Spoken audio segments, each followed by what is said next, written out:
Monsieur Nicolas Hulot, il va être confronté à la réalité. Et il va donc avoir le choix, à mon avis, entre deux hypothèses. La première hypothèse, c'est qu'il passe sous les fourches caudines de ce qu'est le travail ingrat d'un ministre, obligé de tenir compte des uns et des autres, des contraintes budgétaires énormes, des contraintes internationales et européennes, des contraintes des autres départements ministériels. Et à ce moment-là, il risque en fait de piaffer, d'impatience et finalement d'apparaître comme ayant été une espèce de réclame, d'affiche comme ça, de star qu'on met sur le devant de la scène mais qui n'a pas de pouvoir réel, au risque de se déconsidérer auprès des Français qui sont intéressés par ce monsieur depuis qu'il a eu cette série télévisée à succès qui s'appelait Ushuaïa. Donc il est possible que M. Nicolas Hulot, finalement, ça fasse un peu pchit et que son ministère soit décevant. Puis il y a une autre hypothèse, c'est l'hypothèse inverse. C'est que M. Hulot ait de la personnalité et qu'il veuille ruer dans les brancards. Et qu'il ne se satisfasse pas des lenteurs administratives, qu'il ne se satisfasse pas des contraintes budgétaires. Il est à prévoir d'ailleurs qu'il va se fracasser avec le ministre du Budget, le jeune Gérald Darmanin. Il est possible qu'il soit furieux des arbitrages qui seront donnés par le Premier ministre. Et donc, au bout du compte, si c'est quelqu'un qui... Je ne le connais pas suffisamment, mais si c'est quelqu'un qui est soupe au lait, si c'est quelqu'un qui se fait en permanence, comment dirais-je, critiquer par la mouvance écologique, eh bien que tout ceci se termine dans un feu d'artifice et qu'il claque la porte dans 6 mois, voilà, en jouant une espèce de scène tragique, là, comme à l'opéra. On me donne pas les moyens, etc. On l'a déjà vu dans la République. Hein. On avait déjà vu ce genre de personnalité, des personnalités venues de la société civile ou plutôt du monde du showbiz ou du monde des médias. Je me rappelle par exemple le passage éclair du temps de Giscard d'Estaing qu'avait fait le ministère donné à Jean-Jacques Servan-Schreiber. Ça avait duré 1 mois. Enfin, on a des exemples comme ça. Bon, seul l'avenir nous le dira, mais à mon avis, c'est bien audacieux. Pour une équipe quand même de gens jeunes, comme M. Macron qui a 39 ans, M. Hulot, je crois, en a 62. C'est-à-dire que M. Hulot pourrait être le père du président de la République et quasiment aussi le père du Premier ministre. M. Nicolas Hulot a avec lui un certain nombre de personnes qui se reconnaissent en lui. Et qu'est-ce qu'il va faire on ne le sait pas trop, mais à mon avis, c'est un risque d'avoir une personnalité comme ça dans ce gouvernement. Vous êtes tout seul dans ce gouvernement ? Écoutez, il faut se dire les choses franchement. Le Premier ministre, le Président de la République ont été, pendant ces 14 mois, à mon égard, d'une affection, d'une loyauté, d'une fidélité absolue. Mais au quotidien, qui j'ai pour me défendre ? Est-ce que j'ai une société structurée qui descend dans la rue pour défendre la biodiversité ? Est-ce que j'ai une formation politique ? Est-ce que j'ai une union nationale sur un enjeu qui concerne l'avenir de l'humanité et de nos propres enfants ? Est-ce que les grandes formations politiques et l'opposition sont capables à un moment ou à un autre de se hisser au-dessus de la mêlée pour se rejoindre sur l'essentiel ? Est-ce que la responsabilité, c'est simplement la responsabilité du gouvernement ? Est-ce que c'est simplement la mienne ? Parce que moi, mes choix, toutes les contradictions de notre société, mais simplement parce que nous poursuivons des objectifs qui sont totalement contradictoires et incompatibles.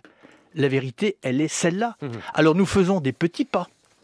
Et la France en fait beaucoup plus que d'autres pays.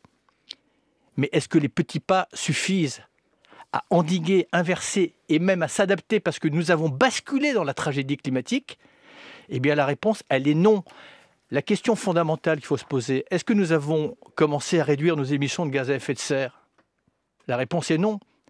Est-ce que nous avons commencé à réduire l'utilisation des pesticides ? La réponse est non. Est-ce que nous avons commencé à enrayer l'érosion de la biodiversité ? La réponse est non. Est-ce que nous avons commencé à se mettre en situation d'arrêter l'artificialisation des sols ? La réponse est non. Est-ce que vous restez au gouvernement de ce fait-là ? On entend ce matin que... la tristesse. La tristesse et même plus la colère, Nicolas Hulot.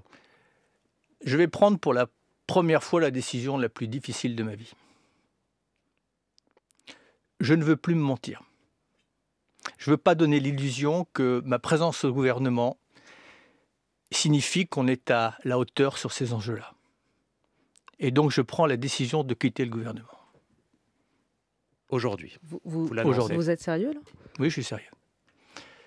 Je tiens à préciser que vous ne l'aviez absolument pas dit avant de rentrer dans ce studio. Bien au contraire. C'est la décision la plus douloureuse, que personne n'en tire profit, parce que la responsabilité, elle est collégiale, elle est collective, elle est sociétale. Et j'espère que cette décision qui est lourde, qui me bouleverse, qui est mûrie depuis de longs mois, ne profitera pas à des joutes ou à des récupérations politiciennes, mais à ce que notre société se retrouve sur l'essentiel. J'ai une immense amitié pour ce gouvernement, auquel je m'excuse de faire une mauvaise manière, mais sur un enjeu aussi important, je me surprends tous les jours à me résigner, tous les jours à m'accommoder des petits pas, alors que la situation universelle, au moment où la planète devient une étuve, mérite qu'on se retrouve et qu'on change d'échelle, qu'on change de scope, qu'on change de paradigme. Et c'est donc une décision qui était un véritable dilemme entre soit m'accommoder des petits pas, en sachant que si je m'en vais, je crains que ça soit pire, soit rester, mais donner ce sentiment que par ma seule présence, nous nous mettons en France ou en Europe dans une situation d'être à la hauteur sur le pire défi que l'humanité n'a jamais rencontré. Et je décide de prendre cette décision qui est une décision d'honnêteté et de responsabilité. Et j'insiste bien, je ne souhaite que personne ne récupère et ne fustige le gouvernement parce que, à l'observation, c'est l'ensemble de la société, et je peux m'y mettre également, qui portons nos contradictions. Peut-être n'ai-je pas su convaincre, peut-être n'ai-je pas les codes. Mais je sais que si je repars pour un an, nous aurons quelques avancées, mais ça ne changera pas l'issue.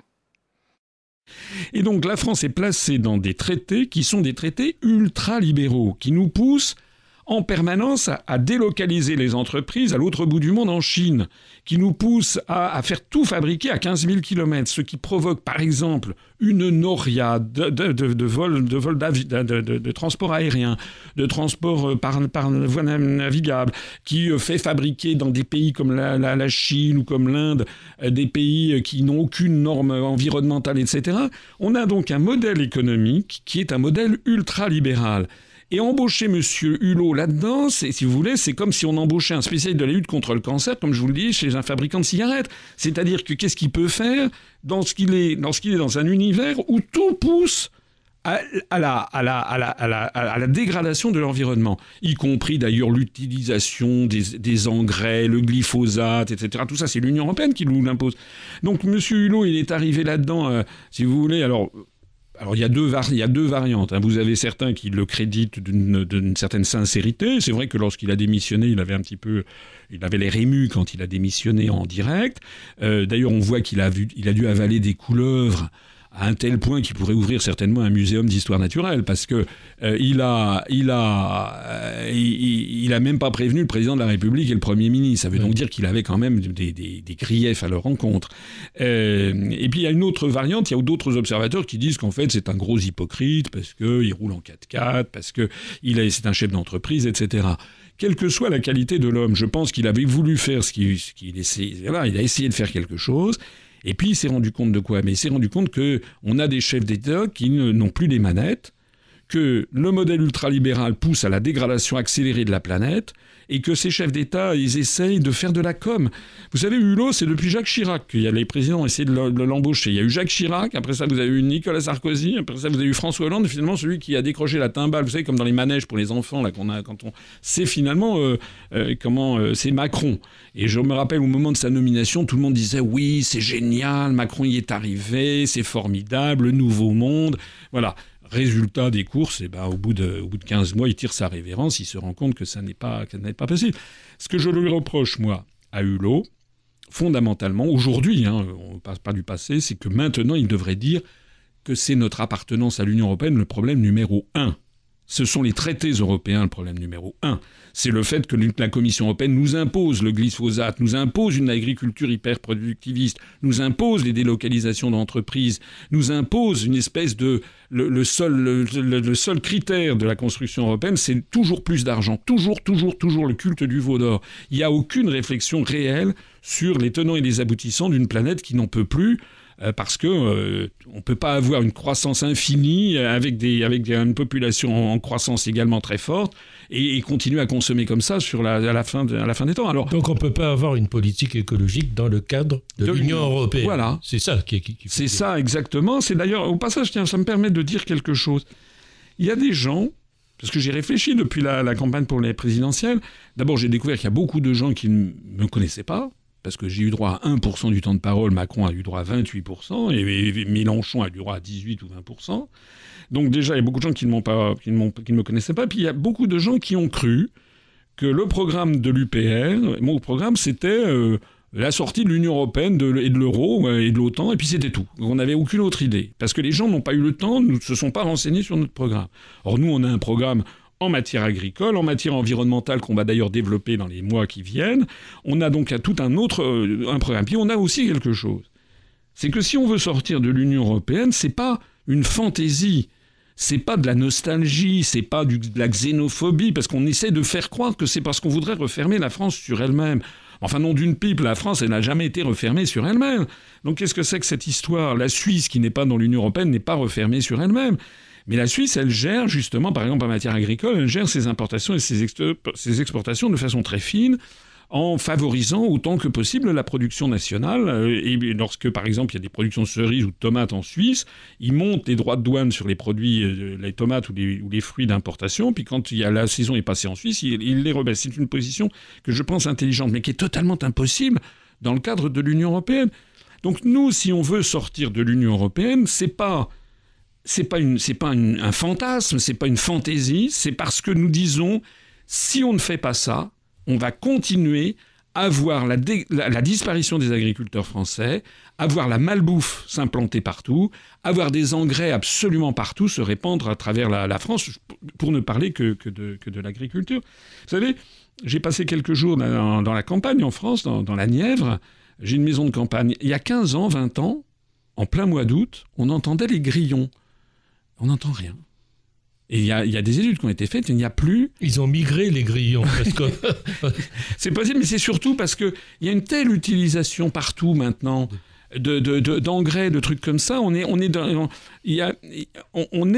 poussé par cette... D'ailleurs, le pire, pour revenir à Hulot, c'est qu'il l'a dit lui-même, l'ultralibéralisme est incompatible avec une politique écologique.